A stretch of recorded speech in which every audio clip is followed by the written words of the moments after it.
Les invito a que podamos ir al Evangelio de Juan, capítulo 19, versículo 30. Cuando Jesús hubo tomado el vinagre, dijo la sexta palabra más importante de la cruz, porque fueron 7. Consumado es. Y habiendo inclinado la cabeza, entregó el Espíritu. Señor, gracias por esta tremenda declaración que tuviste en la cruz, ya que a través de esta obra terminada en la cruz, somos salvos. Señor, ruego que en la exposición de tu palabra tú nos hables y nos inspires para expresarla y también para recibirla. En el nombre de Jesús. Amén. Semana Santa, creo que quienes dicen o decimos ser cristianos, es una semana que todos de alguna manera conmemoramos. Si bien no es la semana en sí, es la obra de Jesucristo lo que conmemoramos. Porque las religiones diversas celebran Semana Santa. Hasta los testigos de Jehová, sí, claro. De hecho me llegó una invitación. Estuve a punto de ir, no. Me acordé que era pastor y que tenía que predicar. Dije, no voy a poder. A una celebración de los testigos de Jehová. Los mormones, todas las religiones que reconocen de alguna manera que Jesús existió, celebran Semana Santa. Y esto no es una novedad. Desde el siglo IV ya el catolicismo lo puso como casi una ley que tenía que conmemorarse con el Domingo de Ramos una semana antes y finalmente poder estar el día domingo de la resurrección. Bueno, todas las religiones tienen su forma, pero hay algo que tenemos que entender, que esta palabra que acabo de declarar, consumado es, fue el clímax de la vida de Jesucristo. Cuando hablo del clímax, usted entiende que es la parte más importante, que explota en una obra de teatro, en una pieza musical, es lo que impacta. Esta última semana que el Señor, que ustedes tal vez conocen bíblicamente, Él llega a Jerusalén un día domingo, 7 días antes de la resurrección. Llega a Jerusalén, las personas están vitoreando el triunfo de Jesucristo, pensando que era quien los iba a liberar del yugo romano.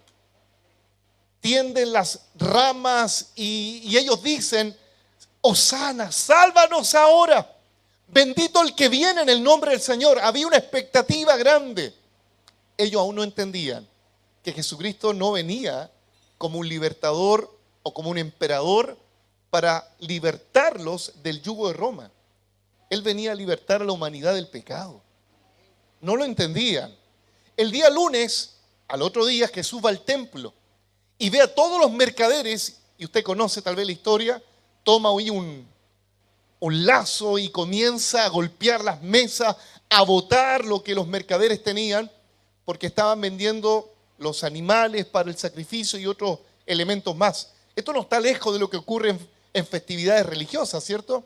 Usted ve que la gente se pone a vender elementos, símbolos. Bueno, también pasaba. El Señor indignado, Él dice, esta casa será llamada casa de oración. El celo por tu casa me consume, dijo el Señor. El día martes tiene controversia con los sacerdotes. Ya querían arrestarlo el día martes. Él estaba en Jerusalén. Pero no era la hora, porque Dios tenía todo planificado, el día y la hora, el segundo, para que el Señor pudiera declarar las palabras más potentes en la cruz. Consumado es, en tus manos entrego mi espíritu. El día miércoles el Señor se dirige a una ciudad cerca de Jerusalén, a Betania, y ahí, estando en la casa de un hombre llamado Simón el leproso, él es recibido de un modo hostil por este hombre. Sin embargo, quien le recibe con amabilidad y con amor es una mujer que enjuga con sus lágrimas los pies y derrama un perfume.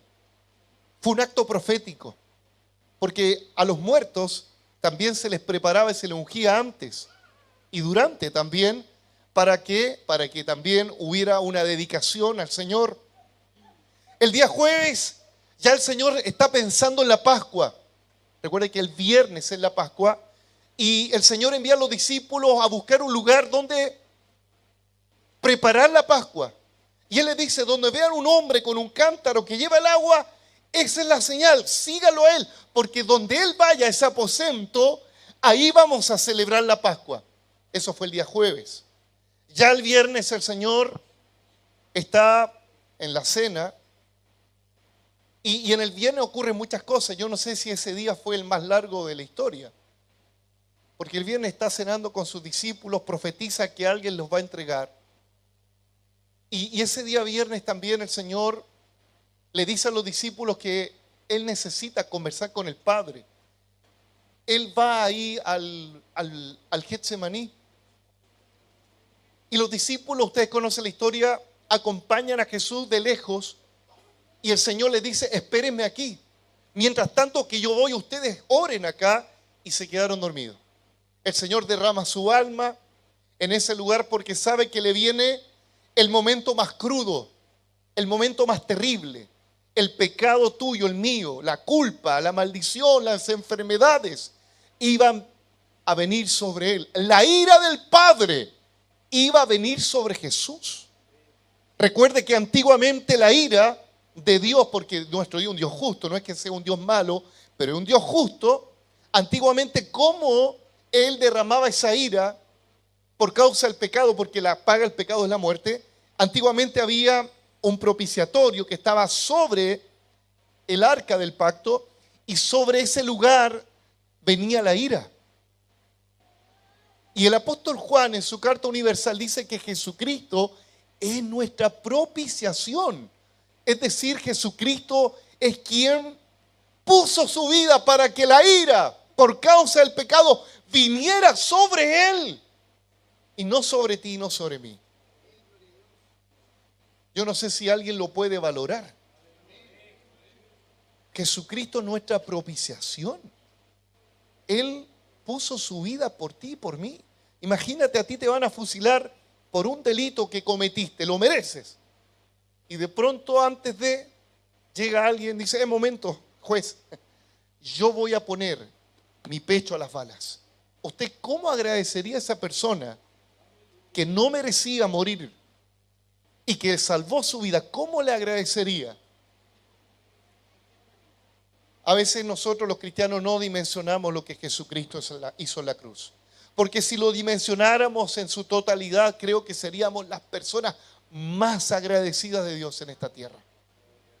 El agradecimiento, siempre lo he dicho desde este púlpito, y el amor y el agradecimiento que van de la mano, siempre se demuestra con hechos concretos.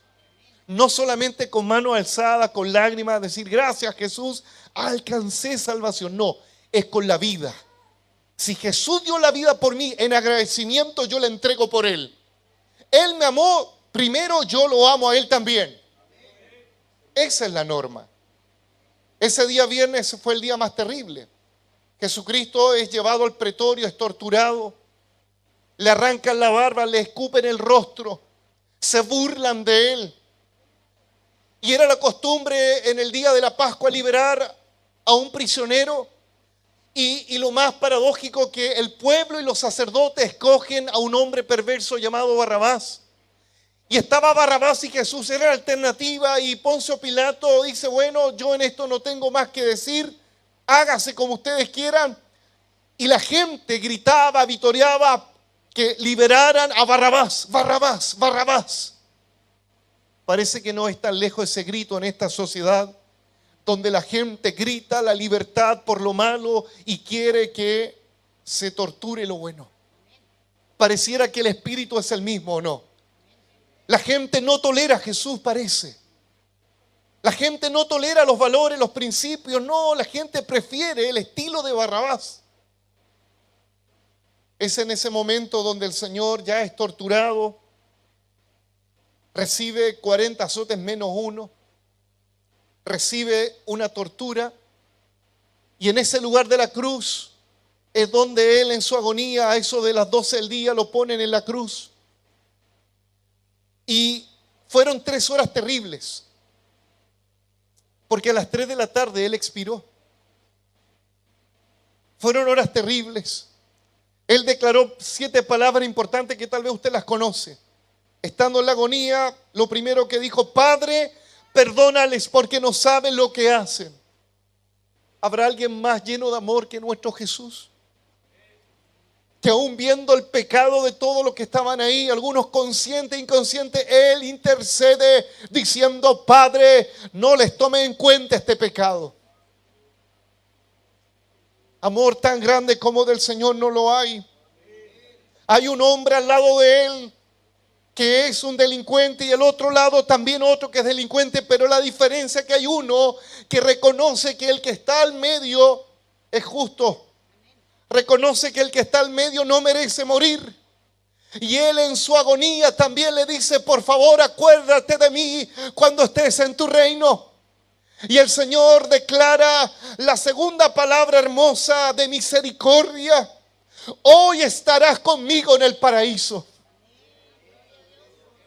Oh, qué maravilloso es el Señor, que el dolor, que la carga del pecado no le limitaba en declarar amor, misericordia. No existe otro personaje religioso en esta tierra que haya tenido más amor que Cristo el Señor. Por eso Pablo a los Efesios dice que Él nos dio salvación cuando estábamos muertos en delito y pecado. Él nos dio vida. Estando ahí, Jesús incluso preocupado de los discípulos que estaban escondidos, porque las mujeres eran las que estaban a los pies.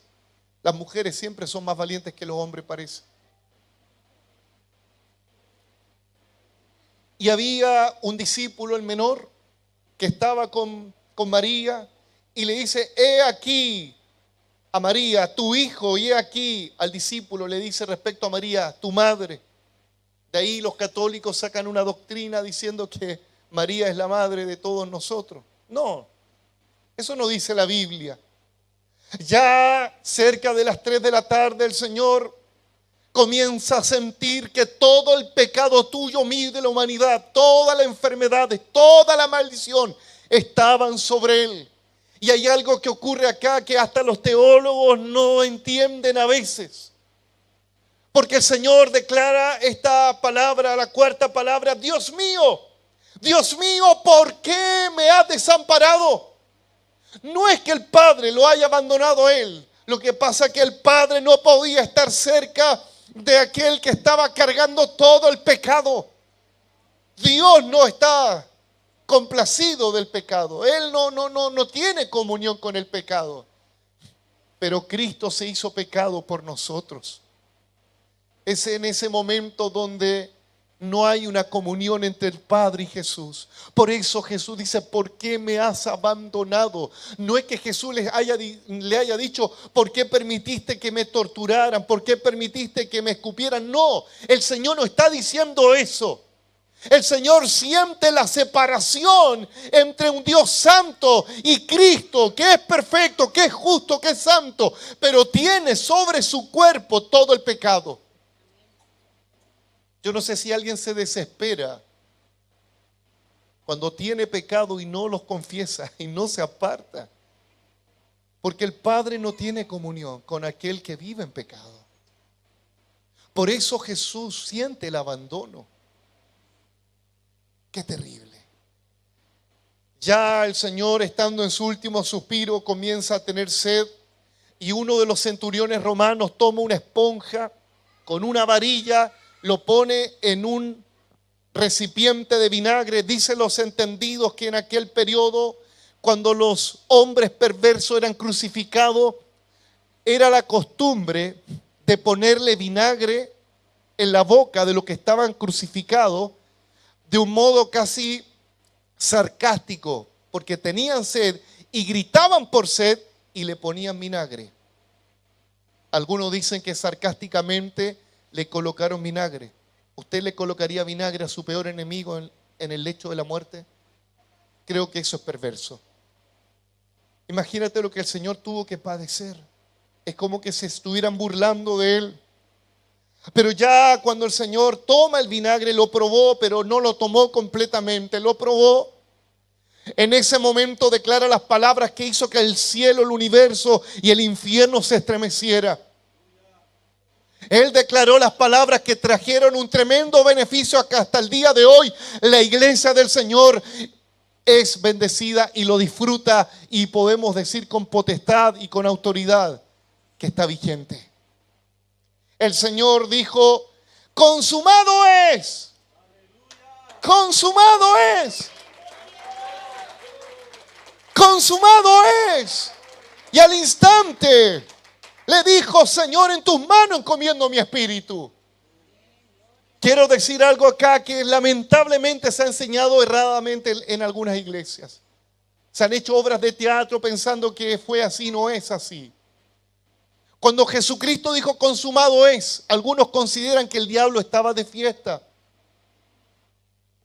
¿Cuántos escucharon ese sermón? Que el diablo estaba de fiesta. Que el diablo estaba bailando con los demonios porque Jesucristo había muerto. Eso no es así. Porque quiero hablarle en esta hora del mediodía acerca de 4 actos poderosos que ocurrieron cuando Jesucristo dijo consumado es. Lo primero es que hubo un libre acceso a la presencia de Dios. Un libre acceso. El diablo fue derrotado en ese momento que Jesucristo dijo consumado es. Aleluya. El primer acto poderoso, el efecto poderoso cuando Jesucristo dice consumado es. Mateo 27 del 50 al 51. Dice: más Jesús, habiendo otra vez clamado a gran voz, consumado es, entregó el Espíritu. ¿Qué ocurrió? He aquí, el velo del templo se rasgó en dos, de arriba a abajo, y la tierra tembló y las rocas se partieron. ¿Cómo que el diablo estaba de fiesta? ¿Sabe lo que esto implica? Que la obra terminada en la cruz permite que todo ser viviente, independiente de la condición que se encuentre, se invoca a Dios, se acerca a Dios a través de Jesucristo, que Él es el camino, la verdad y la vida, puede tener acceso libre ante el trono de su gracia para hallar el oportuno socorro. Aleluya. Oh, gloria al Señor. Usted conoce antiguamente cómo era el asunto. Una vez al año entraba un sumo sacerdote exponiendo su vida si no estaba íntegro. Una vez al año podía entrar a ese lugar santísimo. Pero bendito el día que Jesús dijo consumado es, porque en cada momento, en cada situación, aún estando en pecado, podemos decir: Señor, perdóname. Se abre el velo para ti y para mí, para que yo pueda estar delante de Él. Por eso el escritor a los Hebreos 4:16 dice: acerquémonos pues confiadamente ante el trono de su gracia para alcanzar misericordia, hallar gracia para el oportuno socorro. Hebreos 10:19 dice: así que, hermanos, teniendo libertad para entrar en el lugar santísimo por la sangre de Jesucristo. Usted no necesita mutilarse las rodillas. Y al decir esto, lo digo con respeto, porque sé que hay mucha gente de diversas religiones que me está viendo, me escucha en la radio o que está acá, que tiene la buena intención de poder llegar a Dios a través de una religión, a través de una imagen, a través de un ritual. Y yo sé que mucha gente tiene la buena intención, pero con buenas intenciones no llegamos a Dios. Jesucristo estableció que hay un solo camino. Hay un solo camino. Él es el camino, la verdad y la vida. Hay un solo mediador. No es María, no es San Pancracio, no es el Padre Hurtado, ni Sor Teresa. Lo digo con respeto. Tengo que decir lo que dice la Biblia. La Biblia no dice que tengo que inclinarme a una imagen para yo encontrar el favor de esa imagen. No. La Biblia dice que tienen ojos pero no ven, tienen boca pero no hablan, tienen pies pintados pero no caminan. Pero nuestro mediador entre Dios y los hombres, Jesucristo el Señor, está vivo, aunque no lo vemos, Él te ve, Él camina, Él está contigo de noche y de día, Él está contigo. Él está contigo, bendito sea su nombre. Bendito sea su nombre. Pero ¿por qué será que nos cuesta acercarnos a Dios? ¿Sabes por qué? Porque a veces tenemos tanta culpabilidad de nuestra conciencia, incluso de pecados que el Señor ya nos ha perdonado, pero nosotros nos martirizamos. Nosotros nos tiramos la tierra encima, decimos no somos dignos, no somos merecedores, y es verdad. No somos dignos, no somos merecedores. Es por gracia. Pero a veces no nos acercamos a Dios. Y no es porque incluso estemos atados a algo, es porque hemos estado confundidos pensando que Dios requiere algo más para acercarnos a Él. Hermanos, si la obra ya la hizo Cristo, ya la hizo Cristo. A veces somos como ese elefante, no quiero que usted lo vea literalmente, algún hermano que está pasadito, pero somos como ese elefante que por años estuvo en un circo amarrado a una cadena donde se movía solamente por 3 metros. Y un día lo liberan a este elefante y al elefante lo empujan. Pero el elefante, aún con la cadena cortada, se da vuelta y está acostumbrado a moverse, porque años y años se acostumbró a moverse en ese metro cuadrado. Querido hermano, ¿cuántos años tú tienes como cristiano? ¿Cuánto tiempo tú llevas en una iglesia? ¿Por qué vives como un elefante amarrado, siendo que Jesucristo hace 2020 años atrás, cuando dijo consumado es, dio libertad para que usted y yo entremos libre ante su presencia?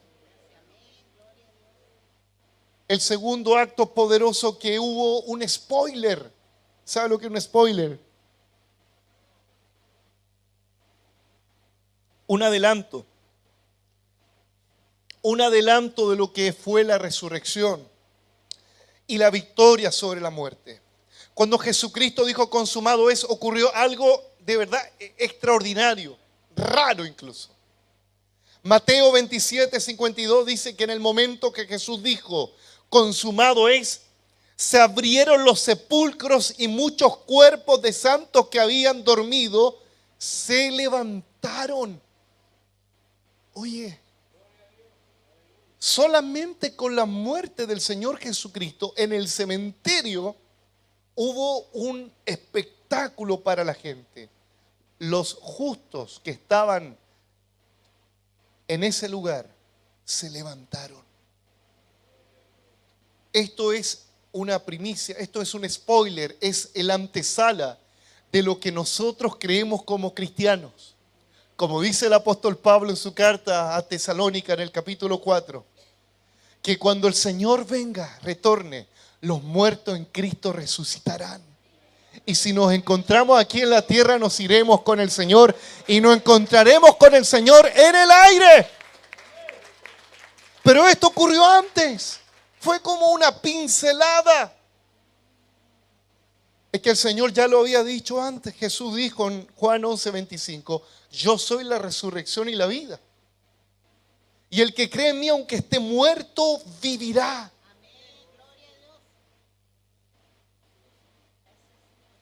Yo veo acá que la muerte del Señor hizo que la muerte también fuera vencida por Jesucristo.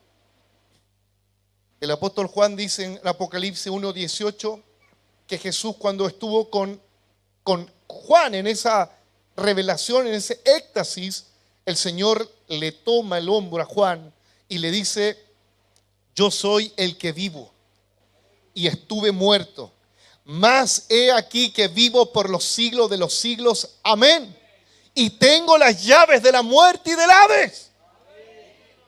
O sea, Jesús cuando murió venció la muerte.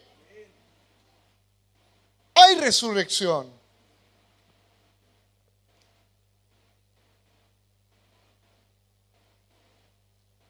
Esta semana que pasó, o esta que ya todavía no pasa. Tuvimos que despedir a el cuerpo de nuestra querida hermana Marta Plaza.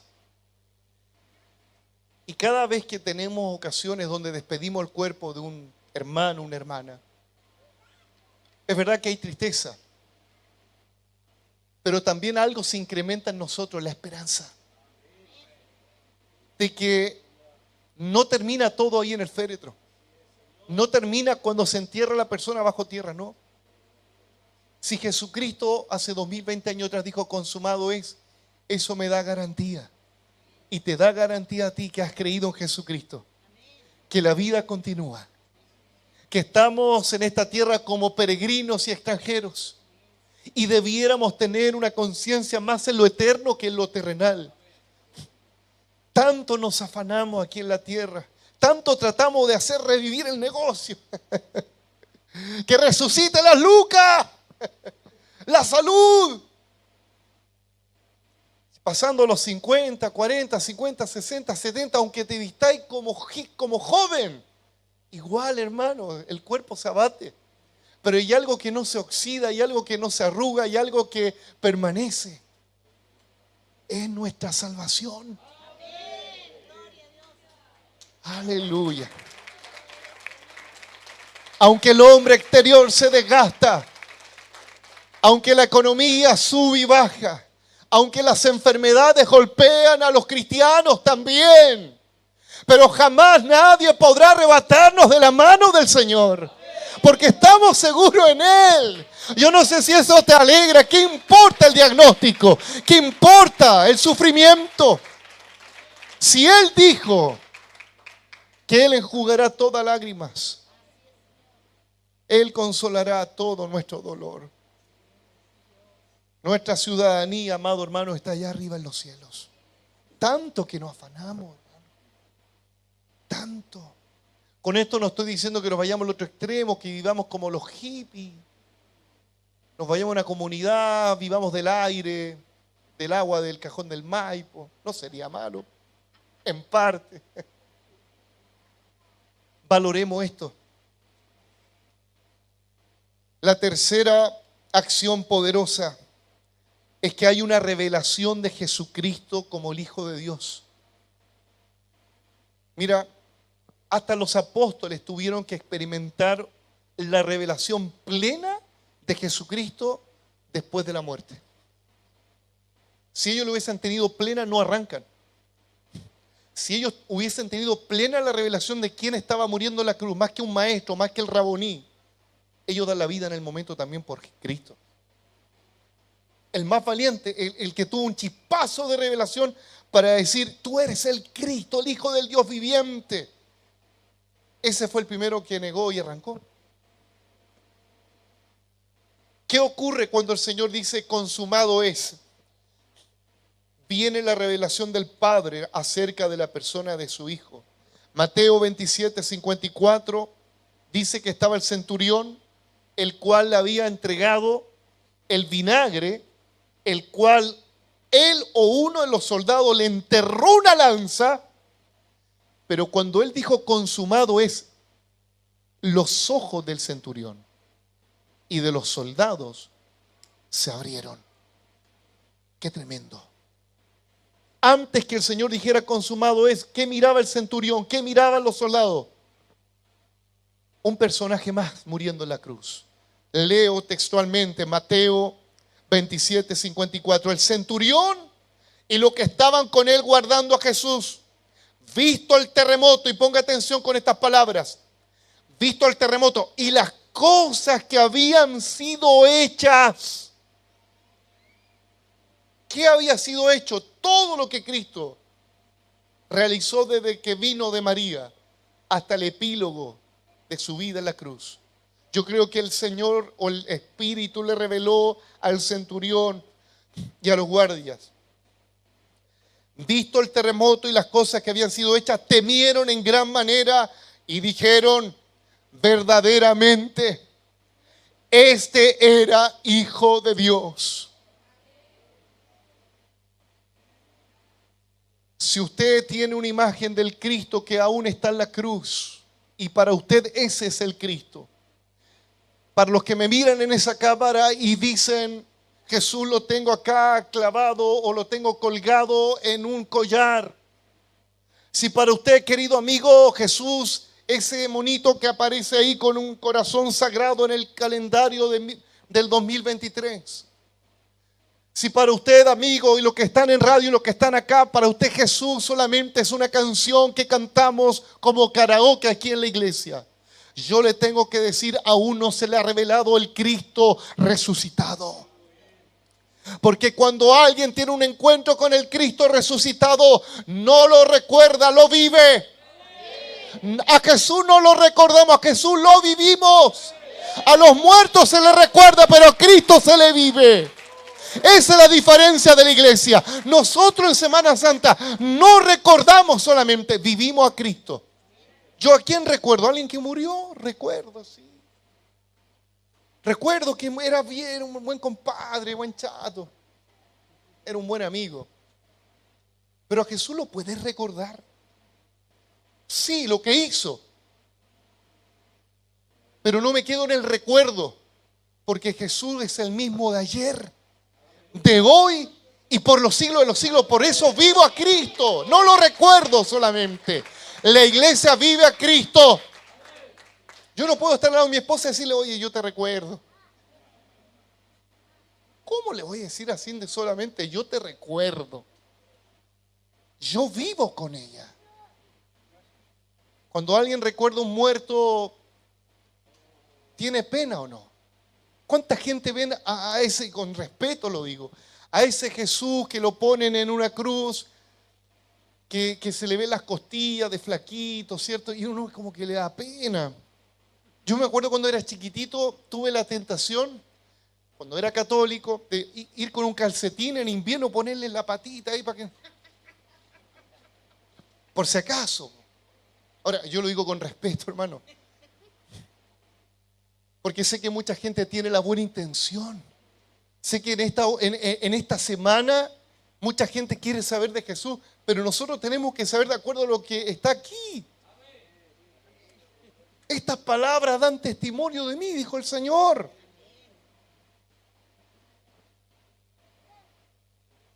El centurión escarnecedor se le revela al Cristo lleno de amor. Romanos 8:10 dice, porque si siendo enemigos fuimos reconciliados con Dios por medio de la muerte de su Hijo, ¿cómo el centurión, enemigo de Jesús, fue reconciliado por la muerte? O sea, si alguien piensa aún que la muerte fue un fracaso, es un error. La muerte es el triunfo. Y usted dice, ¿y la resurrección? Tranquilo, para allá voy. Tranquilo. Por eso Cristo dijo, hagan esto en memoria de mí. Conmemorar, ¿qué cosa? La muerte del Señor. ¿Cierto? Pero sabemos que está vivo y resucitó, eso lo sabemos. Dice, porque si siendo enemigos fuimos reconciliados con Dios por la muerte de su Hijo. O sea, por la muerte, cuando Él dijo consumado, entregó el Espíritu. ¿Qué ocurre en ese momento? Viene la reconciliación de las personas con el Padre. Dice, mucho más estando reconciliados, seremos salvos por su vida. Wow. Todo lo que se provocó cuando Él dijo consumado es. Vamos recapitulando. Libre acceso al Padre. No necesitas religión. No necesitas rito. ¿Qué más hizo el Señor? El Señor también mostró un spoiler de su resurrección. ¿Qué más hizo el Señor? Nos reconcilió. Acuérdense los puntos. ¿Qué más hizo el Señor? Va conmigo, ¿cierto? Hubo una revelación de quién es Jesucristo.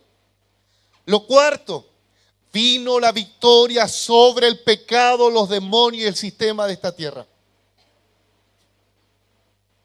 Oye, qué tremendo celebrar a un triunfador. Oye, yo no sé, ¿a cuánto les gusta Colo Colo? ¿Ustedes han escuchado ese himno en el Salmo de Colo Colo? Campeón hay uno solo, el eterno campeón. ¿Te has escuchado eso? Hoy es el único eterno campeón es Jesucristo el Señor. No es Boca Juniors, no es Colo-Colo, menos Universidad de Chile.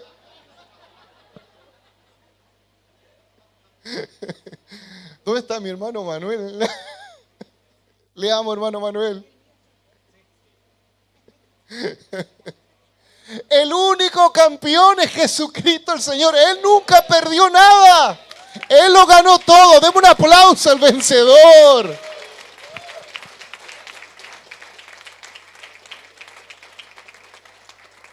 Pero ponga atención con esto. ¿Qué tiene que ver el fútbol, pastor? Usted siempre pone el fútbol ahí.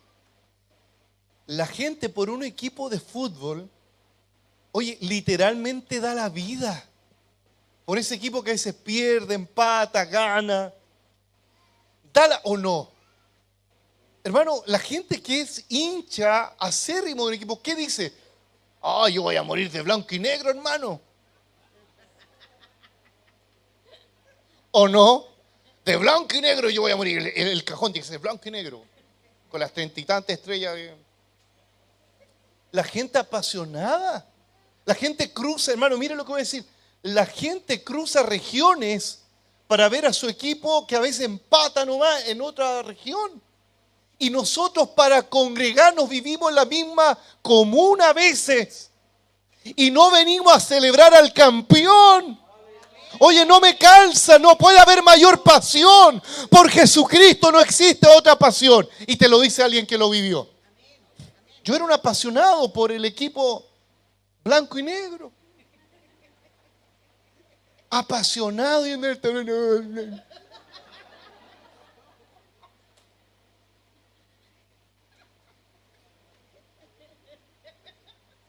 Ahí andaba arriba el talón con lluvia, me acuerdo, me puse una bolsa de basura, a la banda, ahí.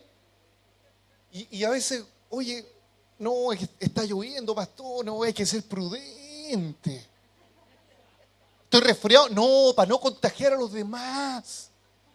Oye, ¿sabes que a mí me llamó la atención que en pandemia, no es que me estoy saliendo del sermón, fueron a alentar al equipo que le digo, en plena pandemia, nadie con mascarilla y tanto agua tapela ahí. Y para la iglesia, ¡oh, Jesús, María y José! ¡Oh, doble mascarilla! Cúbreme con tu vacuna, Señor.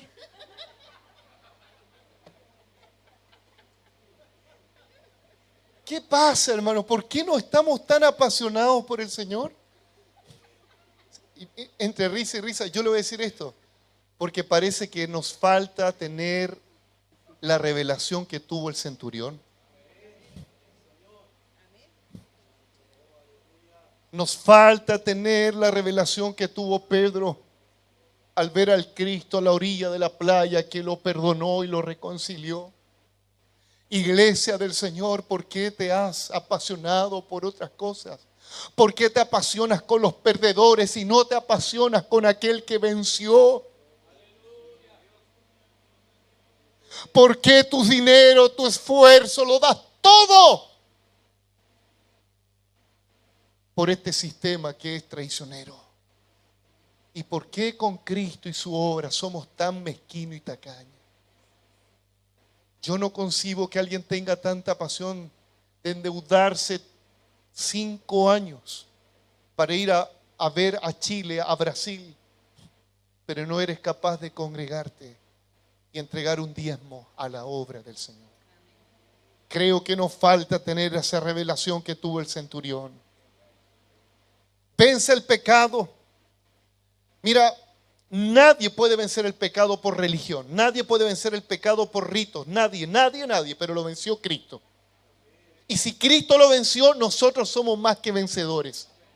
Esta palabra más que vencedores, hipernicao en el griego, significa que yo me apropio de aquel que venció y me subo al carro de la victoria, aunque yo no derramé nada de sangre, aunque yo no fui golpeado, pero estoy en ese carro de la victoria junto al vencedor. Por eso Pablo dice, somos más que vencedores porque tú no hiciste nada, Él lo hizo todo en la cruz. Somos más que vencedores. Oye, hasta la gente del fútbol lo entiende. Gana Colo-Colo, ganamos. ¿Cómo que ganamos? ¿Cuántos goles te hiciste? Ganamos, decimos. Oye, la gente que no tiene revelación de esto parece que la tiene en otras cosas. Amado hermano, Jesucristo venció. Somos vencedores. Jesucristo ganó, somos ganadores. Vuelvo a decir, la religión no puede salvar a nadie, no puede vencer la naturaleza del pecado. Romanos, capítulo 8, versículo 3, en la versión nueva traducción viviente, NTV, dice, la ley de Moisés no podía salvarnos, porque nuestra naturaleza pecaminosa es débil. Usted no puede vencer el pecado, Jesús lo venció por usted. Pero, vamos leyendo, así que Dios hizo lo que la ley no podía hacer. Él envió a su propio Hijo en un cuerpo como el de nosotros los pecadores. Y en ese cuerpo, mediante la entrega de su Hijo como sacrificio, lea textualmente por favor. Y en ese cuerpo, mediante la entrega de su Hijo como sacrificio por nuestros pecados, ¿qué ocurrió? Dios declaró el fin del dominio del pecado que estaba sobre nosotros. ¿Cuándo declaró el fin del dominio del pecado sobre nosotros? ¿Cuándo? Cuando Jesucristo fue enviado y murió y sacrificado en la cruz. O sea, el pecado, como dice el apóstol Pablo a los Romanos, capítulo 6, versículo 14, el pecado ya no se enseñoreará más de nosotros. Pues no estamos bajo una religión, no estamos bajo la ley, estamos bajo la gracia de Dios. Esto está contundente, hermano. ¿Me está siguiendo lo que estoy diciendo? Cuando Jesús le puso límite y venció al pecado, cuando Cristo fue sacrificado, cuando Él dijo, consumado es. ¡Qué tremendo!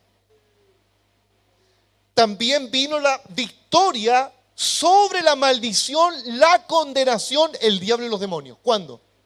Cuando Cristo murió y dijo consumado es. Colosenses capítulo 2 versículo 14 al 15. ¿Qué hizo el Señor en la cruz? Anuló el acta de decretos que había contra nosotros, que nos era contraria. ¿Cuál era el acta de decreto? Todo aquel que no cumplía la ley era maldito. O sea, todos estábamos bajo maldición, todos. Nadie podía ser salvo por el cumplimiento de la ley porque nadie podía lograrlo. Pero hubo uno que lo cumplió. Uno que lo cumplió. Dice, quitándola de en medio y clavándola en la cruz. O sea, ponga atención, no solamente las manos de Jesús fueron clavadas en la cruz. No solamente los pies, ¿sabe lo que fue clavado según la revelación del apóstol Pablo a la iglesia de Colosas?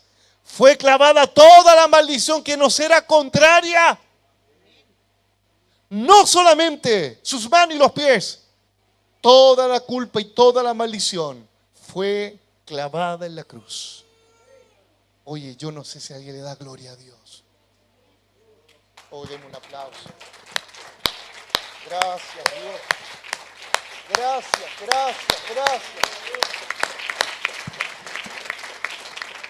Así que no me venga con cosas, uy, pastor, me persigue la maldición generacional. ¿Cómo eso? ¿Cómo te va a perseguir la maldición generacional?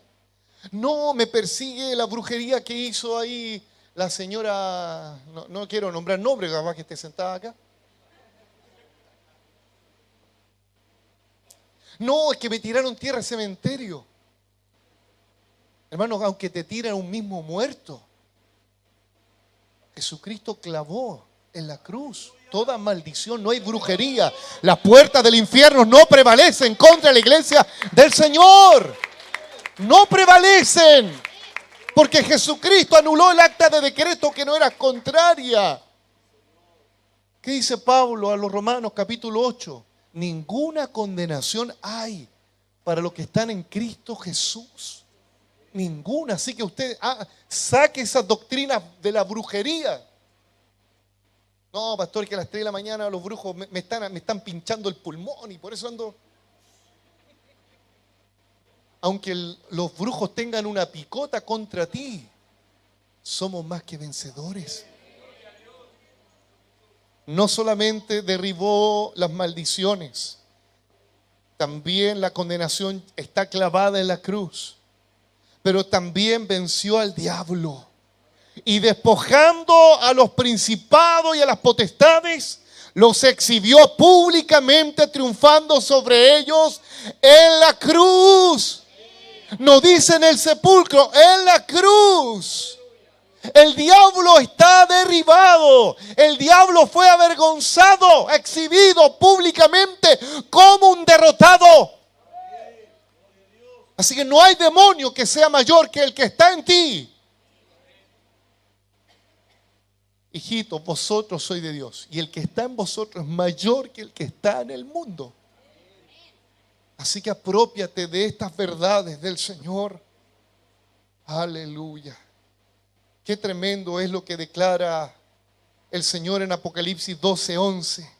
Él dice, y ellos le han vencido por medio de la sangre del Cordero y de la palabra del testimonio de ellos, y menospreciaron su vida hasta la muerte.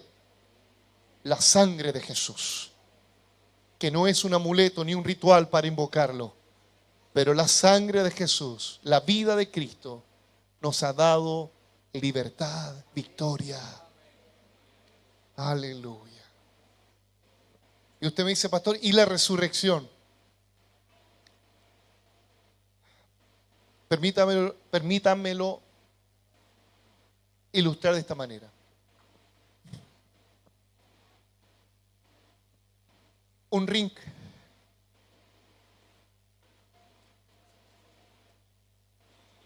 En este lado hay un boxeador, en este otro lado hay otro boxeador. Este que está acá golpea hasta derribarlo. Pero no sabe la gente, o no entiende, que el que ha caído golpeado, si bien ha muerto, pero no sabe que ese que está muerto ya venció al que lo está golpeando. No lo entiende la gente, porque esto hay que verlo de un punto de vista natural. Pero cuando se levanta de un modo milagroso, porque fue el Padre que levantó a Cristo de entre los muertos por medio del Espíritu Santo, este que se levanta ve que el que está ahí agotado, que lo golpeó, no tiene fuerza para seguir peleando, también está en el suelo. Pero este se levanta, porque el que gana en el box es el que está en pie. Y Jesucristo se levantó.